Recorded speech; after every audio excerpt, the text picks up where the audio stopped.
It was a cold morning outside the courthouse, the kind of morning where the air feels heavy, and everyone walks quickly to escape the chill. The street was busy with lawyers, police officers, and people waiting for their hearings. Among the crowd walked a woman named Daniels, wearing a long dark coat and holding a cup of hot coffee in her hand. She moved quietly, her face calm and her step steady. Nothing about her seemed unusual. She looked like any other person going about her morning. As she approached the courthouse steps, she noticed two police officers standing near the entrance. They were laughing, sipping their own coffee and talking loudly. When she came closer, one of them looked at her with a smirk. "You lost, ma'am?" he asked in a tone that wasn't exactly friendly. Daniel smiled politely and said, "I'm looking for the main courtroom entrance. Could you please point me in the right direction?" Instead of answering kindly, one of the officers chuckled. "Courtroom entrance? You mean you're going in there?" he asked with a mocking grin. The other officer laughed too. "You sure you're supposed to be here?" he added, looking her up and down as if judging her clothes and skin instead of her words. Daniels didn't respond right away. She just nodded slightly, still calm, still polite. "Yes," she said softly. "I have business inside." But her calmness seemed to annoy them even more. The taller officer leaned closer and said, "You people always think you got business inside. Maybe you should get a real job first." Before she could say anything else, the shorter officer made a cruel joke. "Here, let me help you wake up for court," he said. And suddenly, without warning, he tilted his coffee cup and poured hot coffee right onto her coat. The brown liquid splashed down her front, staining the dark fabric and dripping onto the pavement. A few people nearby gasped. One woman covered her mouth. Daniels took a step back, the heat seeping through the fabric, but she didn't scream or argue. She just looked at them, quietly, steadily, with eyes that carried more power than any loud word could. For a few seconds there was complete silence. The officers stared at her, maybe expecting her to shout or threaten them. But she didn't. Instead, she took a deep breath, set down her cup on a nearby bench, and calmly took out a handkerchief from her bag. With slow, careful movements, she began to wipe the coffee off her coat. Her hands were steady, her face expressionless. "Guess she's too proud to say thank you," one of them joked nervously. The other snorted. "Probably doesn't even know who runs this place." Their laughter returned, but this time it sounded hollow. Daniel said nothing. She straightened her posture, lifted her chin slightly, and looked at both of them one last time. There was something in her eyes, not anger, not fear, but quiet strength. It was the kind of look that made you feel small without a single word being spoken. Then, without another glance, she turned and walked toward the courthouse entrance. As she walked away, the officers kept laughing, but their laughter faded quickly. One of them muttered, "Some people just don't get where they belong." The other shrugged and said, "Yeah, whatever. Let's get inside before roll call." They didn't know that in just a few minutes, they would see her again, not as the woman they mocked, but as the person in charge of the entire courtroom. Inside the courthouse, Daniel stopped in the hallway for a moment. She brushed the last drops of coffee off her sleeve and took a slow breath. The smell of coffee still clung to her coat, but she didn't let it bother her. She had faced worse things before: prejudice, doubt, disrespect. This was nothing new, but today she had something greater to prove. She walked toward her chambers, her heels clicking softly against the marble floor. Along the way, clerks and lawyers greeted her with respect. "Good morning, Judge Daniels," one said with a smile. She nodded in return, her calm expression unchanged. The title judge carried a weight those officers outside would never have imagined. Back at the entrance, the two officers finished their coffee and entered the courtroom area. They hadn't connected the dots yet. To them, she was just some woman they'd brushed off, someone who would disappear into the crowd.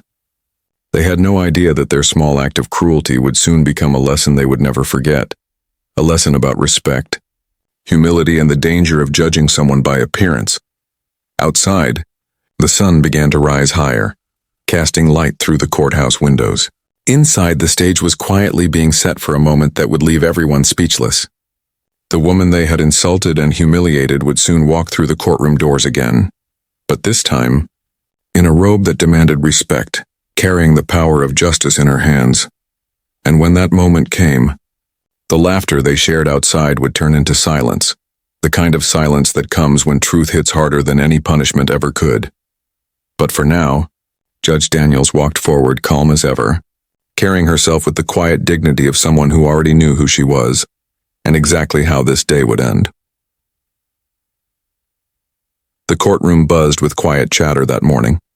Lawyers flipped through papers, police officers adjusted their uniforms, and a few people whispered nervously as they waited for the session to begin. The two officers from earlier were among them, standing near the front row. They were still talking about the coffee incident, chuckling under their breath like it was just another joke to start their day. They didn't notice the soft sound of heels echoing down the hallway outside the courtroom. The doors creaked open slowly and a hush spread through the room. Every head turned toward the entrance. There she was, the same woman they had mocked, the same woman they had humiliated. But this time she wasn't wearing her dark coat. She was wearing a black judge's robe, smooth, crisp, and commanding. Her hair was neatly tied back, her expression calm and focused. In her hand she carried a stack of case files. On her face there was no anger, no trace of pride, and just quiet confidence. The officers froze. Their laughter died mid-breath. One of them blinked twice as if his mind refused to accept what his eyes were seeing. The other's mouth fell slightly open, but no sound came out. The bailiff's voice broke the silence. "All rise," he announced loudly. The room stood up in unison. The two officers followed, their movements slow, their faces pale. Court is now in session. The Honorable Judge Daniels presiding. Judge Daniels walked to the bench with calm, steady steps. Every movement was graceful, deliberate. She placed her files on the desk, adjusted her robe, and sat down. Her eyes briefly swept the room and over the lawyers, the defendants, the officers, and then for just a second, over the two men who had disrespected her earlier that morning. Their eyes met. It was only for a moment, but it was enough. The officers lowered their gaze instantly, unable to hold her stare. They felt the weight of their own actions pressing down on them. What had been a simple, arrogant act now felt like a storm of shame. Judge Daniels began the session. Her voice was calm, clear, and full of authority. "We are here to begin the morning hearings," she said. "Let's proceed." As the first case was called, the two officers stood in silence near the back of the room, their hearts pounding. Every time she spoke, they flinched slightly. Her calm tone cut through the air, not with anger, but with a kind of dignity they couldn't match.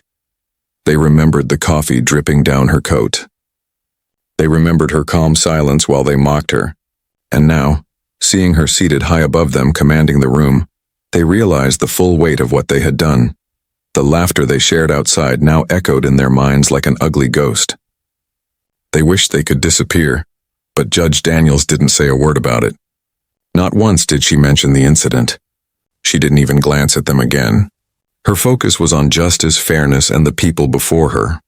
It was almost as if she had already forgiven them, but in a way that made their shame even deeper. As the morning continued, her presence filled the courtroom. Every lawyer, every officer, every visitor could feel it, a quiet strength that came from patience and self-respect. She didn't need to raise her voice to be heard.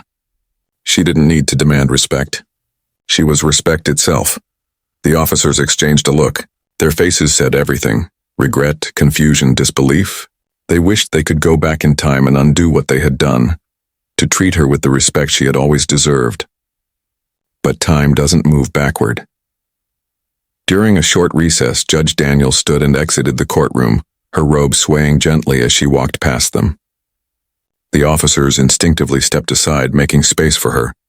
She didn't look at them, but her calm presence felt like a mirror reflecting their mistakes. One of them whispered, "That's her, from outside." The other nodded slowly, his throat dry. "Yeah, we messed up. Big time." Outside the courtroom, the hallway was silent except for the echo of her footsteps fading away. The same woman they thought was beneath them now walked with the authority of the law itself. The irony burned deep. When she returned for the next session, the officers stood straighter than ever before. No one had to tell them to show respect. The moment she stepped back into the room, everyone rose again, not just because the rules said so, but because her very presence demanded it. For the rest of that day, the two officers said almost nothing. They performed their duties quietly, their usual confidence replaced by a heavy silence. Every time Judge Daniels spoke, her calm voice reminded them of the lesson they had learned the hard way, that power and respect aren't measured by uniforms or titles, but by integrity. When the session ended, Judge Daniels gathered her files and gave a small nod to the courtroom. "Court is adjourned," she said softly. She stood up and left with quiet grace. The two officers remained standing for a moment, staring at the empty bench. Neither of them could forget the look in her eyes that morning, that look of calm dignity after the coffee had been poured. They realized she hadn't needed to shout, argue, or punish them. Her silence had done more than any lecture could. That day, the courthouse had witnessed something rare, not just a lesson in justice, but a reminder of humanity. And for those two officers, the silence that followed her exit wasn't just quiet. It was the sound of guilt finally waking up. The courtroom was still buzzing quietly when the morning recess ended. Papers shuffled, chairs scraped softly against the floor, and the faint hum of whispered conversations filled the air. But beneath it all, there was an uneasy tension, especially from the two officers standing near the side door. They hadn't spoken since the break. Their usual smirks were gone, replaced by heavy silence and the nervous tapping of one officer's fingers against his belt. The doors opened again, and Judge Daniels stepped back in. The sound of her heels clicking on the tile floor echoed through the room. Everyone stood up immediately, not just out of respect, but because her presence carried something almost magnetic, something that made people straighten their backs and fall silent without being told. She nodded once. "You may be seated," she said calmly.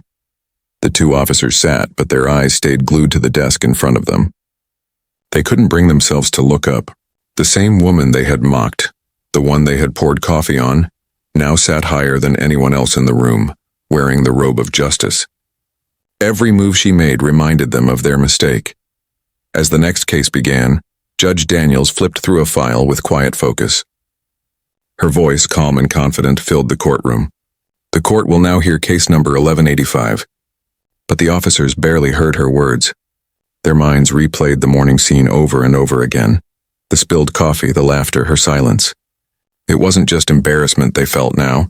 It was guilt that burned deeper with every passing second.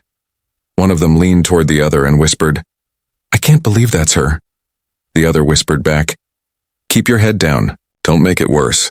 But there was no hiding from the truth now. The entire courtroom was witnessing something poetic. A reversal of power so sharp it could only be called justice. The people who once thought they stood above her were now sitting beneath her judgment, both literally and morally. During the hearing, Judge Daniels asked questions, analyzed testimonies, and guided the lawyers with precision. Her tone was calm yet commanding. She didn't raise her voice once, but everyone listened carefully. It was the kind of authority that didn't need shouting. Then came a moment that made the air stand still. A clerk approached the bench to hand over a document. As Judge Daniels reached for it, her sleeve shifted slightly, revealing a faint coffee stain on the edge of her robe. The two officers saw it. Their stomachs tightened. The evidence of their cruelty was right there, a small brown mark that told a story no one else in the room knew. For a second, one of them thought she might look up and say something, maybe expose them in front of everyone. But she didn't. She simply continued the proceedings as if nothing had happened. Her grace in that moment hit harder than any punishment could. Each word she spoke seemed to echo louder in their heads. It wasn't anger, it was dignity. And dignity, they realized, had a power that uniforms and badges could never give. As the session went on, a journalist sitting in the gallery took notice of the judge's calm authority. She scribbled notes quickly, not knowing that the story unfolding before her eyes would soon become a national headline. When the hearing ended, Judge Daniels gave her final remarks. "Justice," she said softly, "is not about power.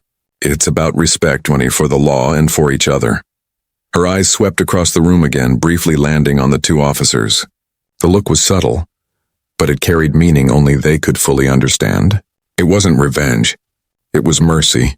A silent message that said, "You know what you did." And that's enough. The officers sat frozen in their seats. Neither spoke. The sound of her gavel striking wood broke the tension like thunder. "Court is adjourned." Everyone stood up again as she left the bench. The officers followed the crowd toward the exit, their hearts still pounding. They didn't dare look back. They didn't need to. Her presence lingered like an unspoken truth in the air. Outside the courtroom, one of them finally whispered. She didn't even say a word about it. The other shook his head slowly. That's worse, he muttered. She didn't have to. As they walked down the hallway, the courthouse felt different.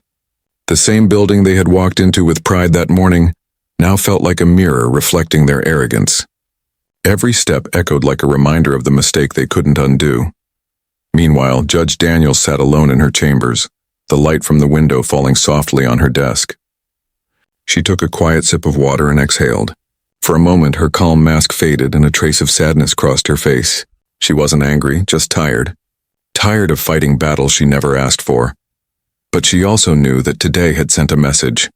Not through anger, but through grace. The world didn't need to hear her story to feel its weight. Those two men would carry it with them forever, and in that silent victory justice had already been served. The courtroom was quiet again after the break. The air felt heavier now, not because of the heat, but because of the weight of realization that hung over two particular people in uniform. The same officers who had once laughed outside the courthouse now stood in a silence that felt like punishment in itself. Their minds were restless. Every word Judge Daniels had spoken echoed back at them like a reminder of their own disrespect. The laughter they shared that morning now felt like a distant, shameful memory they wished they could erase. When Judge Daniels returned to the bench, she didn't look angry. In fact, she looked exactly as she had all day, calm, collected, in complete control. But that calmness made it worse. It wasn't the silence of peace. It was the silence that comes before truth makes you face yourself. The next case began, but the officers barely heard it. They stood near the side of the courtroom, their eyes low, their thoughts loud. One of them could still see the image of the coffee spilling onto her coat, the steam rising as she stood there quietly. He could still hear himself laughing, and now that sound made him sick. Judge Daniels glanced up briefly, her gaze passing over them for just a heartbeat. It wasn't long, but it was enough to make them feel small. Her eyes carried no anger, just understanding, the kind that cuts deeper than hate ever could. For the first time, the officers didn't feel like men of authority. They didn't feel powerful or respected. They felt exposed, vulnerable, human. During a recess, they stepped into the hallway. The taller officer leaned against the wall, running his hands over his face. "I can't stop thinking about it," he muttered quietly. The other nodded, staring at the floor. "She didn't even call us out," he said. "She just looked right through us." "That's the worst part," the first one replied. "If she'd yelled or filed a report, I could have handled that. But this," he shook his head, "this silence is worse than any punishment." Inside the courtroom, Judge Daniels sat at her bench, her thoughts miles away. She remembered the moment outside, the hot coffee, the cruel smirk, the laughter. She remembered the sting, not just on her skin, but deep in her spirit. She had faced many forms of disrespect in her life, but this one had hit differently because it happened right before she stepped into her seat of justice. And yet, she had chosen not to speak of it. Not out of weakness, but out of wisdom. She knew that her silence said more than words ever could. The power of restraint, she believed, was stronger than the power of anger. When the officers re-entered the courtroom, they stood straighter than before. Their usual confidence was gone, replaced by quiet respect. Every time she spoke, they listened closely, afraid to miss even a word. The moment of reckoning wasn't loud. It wasn't public. It was happening quietly inside their hearts, the kind of reckoning that changes a person forever. As the afternoon hearings went on, Judge Daniels continued to display nothing but professionalism. She gave fair judgments, asked sharp questions, and spoke with clarity and control. To everyone else, it was just another court day. But to those two men, every second felt like an unspoken lesson, a reminder that respect should never depend on what someone looks like or wears. Later, as the sun began to set, a golden light filled the courtroom. Dust particles floated gently in the air, glimmering like tiny stars. Judge Daniels paused before closing the final case of the day. "Justice," she said softly, her eyes moving across the room, "isn't only about the law. It's also about how we treat one another, before the law even begins." Her words weren't directed at anyone in particular, but the officers knew exactly who they were meant for. Their hearts sank deeper. They didn't need her to name them. Her message was enough. When she finally struck the gavel, signaling the end of the day, everyone stood up. The officers didn't move right away. They just stood there, frozen, watching as she gathered her papers and walked out with quiet dignity. In that moment, they realized something profound, that real strength isn't in shouting, punishing, or showing power. Real strength is in composure, in forgiveness, in rising above hate with grace. As she disappeared down the hallway, the taller officer whispered, "She could have ruined us." The other replied softly, "No, she taught us instead." Outside, the evening breeze carried the faint smell of coffee from a nearby cafe. The same scent that had once been tied to mockery now carried a new meaning, one of regret and reflection. Neither officer spoke as they walked out of the courthouse, but both knew they would never forget this day. It wasn't written in any report or mentioned in any record, but it had changed them more than any law ever could. And inside her quiet chambers, Judge Daniels sat by the window, looking at the fading sky. She smiled faintly, not because she had won, but because she hadn't let hate win. That to her was the real justice. The next morning, sunlight streamed through the courthouse windows, painting golden lines across the floor. Everything looked calm, ordinary, even peaceful. But inside that courtroom, something had changed. The air felt different, heavier, wiser, as if it carried the memory of what had happened the day before. Judge Daniels arrived early. She always did. She liked the stillness before the day began, before the doors opened and the noise of the world rushed in. She stood by the window for a moment, sipping tea this time, not coffee. The faint smell of it drifted around her as she looked down at the street below. The same steps where two officers had humiliated her just yesterday. She thought about that moment again, not with pain, but with purpose. She knew she could have reported them. She could have made a scene or demanded an apology. But she also knew that sometimes the most powerful lessons are taught not by words but by example. When the court opened, people filled the benches again. Lawyers whispered to their clients, clerks carried files, and officers moved to their positions. The same two officers from yesterday were there, standing quietly, their faces serious, their usual jokes gone. They didn't look around. They didn't talk. They just waited. When Judge Daniels entered, everyone stood. The sound of her heels on the floor was soft, but it commanded respect all the same. "Good morning," she said, her tone calm but firm. "Let's begin." As she spoke through the first few cases, something subtle began to happen. The officers found themselves watching her closely, not out of fear, but out of awe. Her voice was steady, her words thoughtful. Every time she ruled on a case, she showed not just knowledge of the law, but understanding of people, their struggles, their emotions, their mistakes. At one point, a young man stood trembling before her, charged with contempt for losing his temper at a police officer. He tried to explain himself, his voice cracking. "I didn't mean to disrespect anyone, Your Honor," he said. "I just felt like nobody was listening." Judge Daniels listened quietly, her eyes gentle. "Respect," she said softly, "isn't always easy, but it's what separates justice from chaos. It's what makes us better than our anger." Those words landed heavy in the room, especially for the two officers. They both looked down, realizing that she wasn't just talking to the man in front of her. She was speaking to everyone who had ever chosen arrogance over empathy, including them. The young man nodded tearfully. "I understand, Your Honor." Judge Daniels smiled faintly. "Then learn from it," she said. "We all have moments we wish we could take back. What matters is what we do after them." Her words echoed like a soft drumbeat in the officers' minds. What we do after them. When the hearing ended, she asked one of the officers to bring her a file from the clerk's desk. He hesitated at first, unsure how to face her. His hands trembled slightly as he placed the folder on her bench. "Thank you," she said simply, meeting his eyes for a brief second. That small act, just a calm thank you, felt like forgiveness. It wasn't loud or dramatic, but it hit him harder than a punishment ever could. As the day went on, the courtroom became a living example of balance, of fairness delivered without bias, of strength carried with kindness. Everyone who entered that room felt something beyond the law. They felt the quiet presence of justice shaped by compassion. By the end of the day, word had started spreading around the courthouse. Some whispered about how calm and commanding Judge Daniels was. Others mentioned how she treated even the most difficult cases with patience. But no one knew the full story. No one knew that behind that calm there had been humiliation and forgiveness.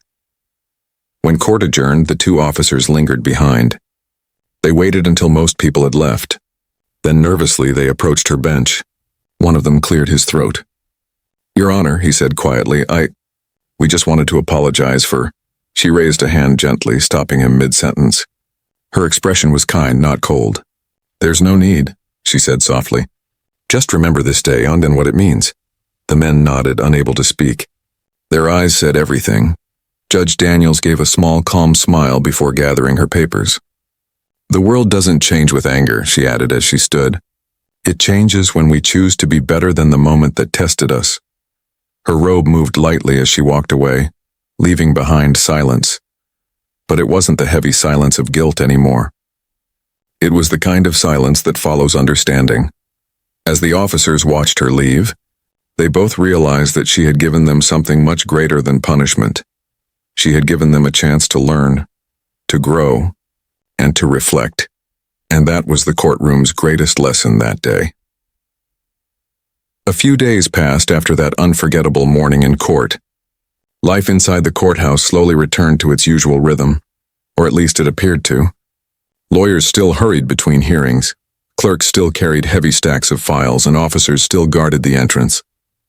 But behind the surface of routine, something had shifted. People spoke with more care, with more thought.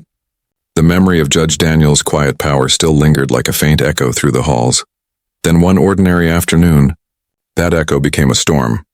It started when a young journalist, the same one who had been sitting quietly in the back of the courtroom, published an article online. Her headline read, "Police humiliated a woman outside court, then discovered she was the judge." Within hours, the story spread like wildfire. Social media exploded. Thousands of people shared it, commented on it, and argued about it. Hashtags began to trend. Judge Daniels, justice with grace, corn power of dignity. Everyone wanted to know who she was. The woman who had faced cruelty with calmness and turned silence into strength. At first, Judge Daniels had no idea her story was everywhere. She was in her chambers reviewing case files like always, when a young clerk rushed in breathlessly. "Judge Daniels," he said, holding up his phone, "you're all over the internet." She looked up, confused. "What do you mean?" He handed her the phone. On the screen was her picture, taken from the courthouse steps that morning when she had first arrived. The headline beneath it made her heart sink a little. She read a few lines, then slowly handed the phone back. "I didn't want attention," she said softly. "I know," the clerk replied, "but people are inspired. Everyone's talking about your kindness, your strength. You've become a symbol." Judge Daniels didn't smile. She didn't frown either. She just sighed quietly. "If they learn something from it," she said, "then maybe it's worth it." By evening, the story had reached news channels. Talk show hosts discussed it. Activists praised her composure. Even international media outlets began covering it. The world couldn't get enough of the irony. How two officers had disrespected a woman who turned out to be their superior in every possible way. But beyond the shock value, what truly captured hearts was her reaction, her grace. She didn't shout, didn't punish, didn't seek revenge. She taught through silence. People called her the judge who changed the meaning of justice.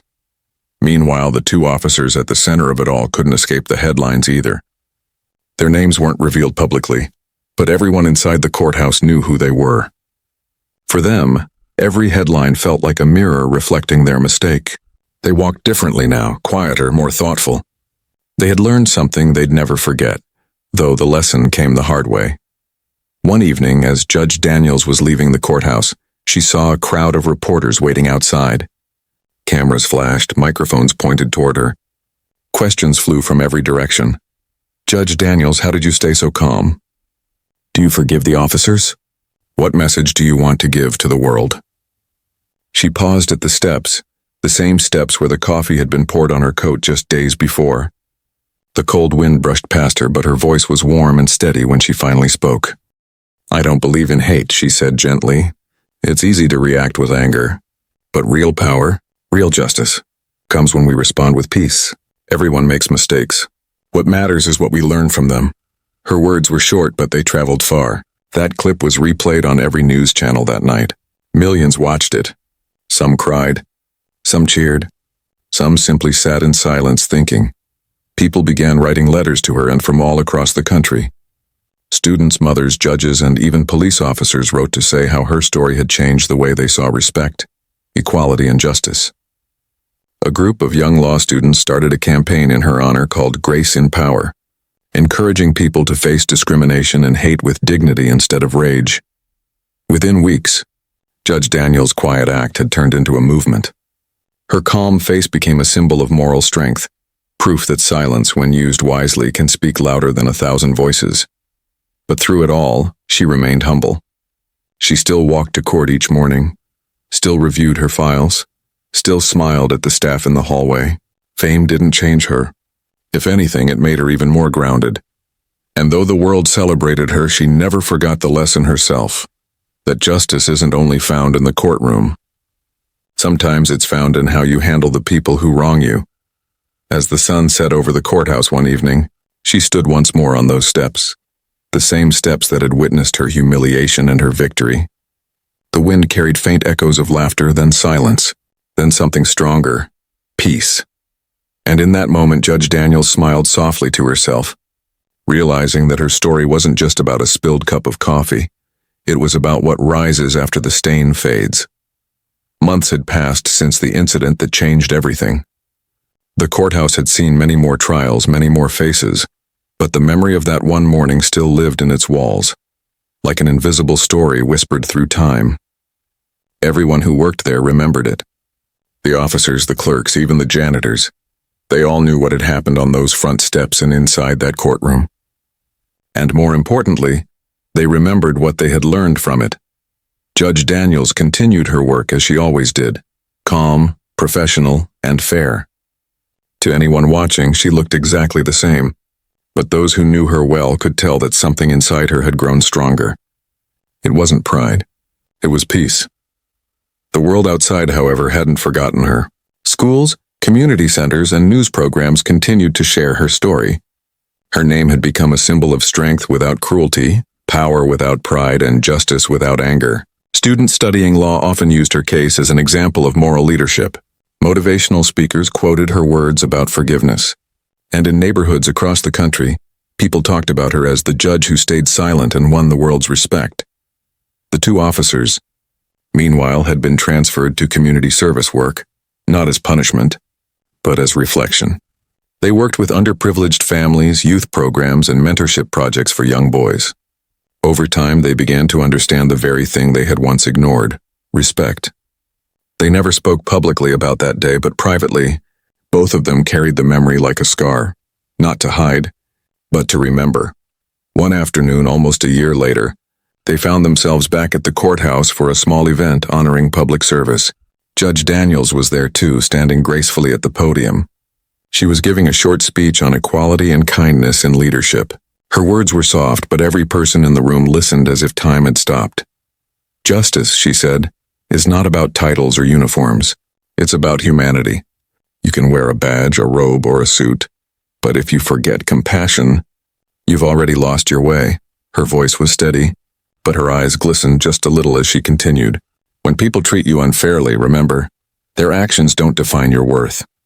How you respond defines your character. The room filled with quiet applause, not loud, not rushed, but the kind of applause that comes from the heart. The two officers stood at the back, their heads bowed slightly.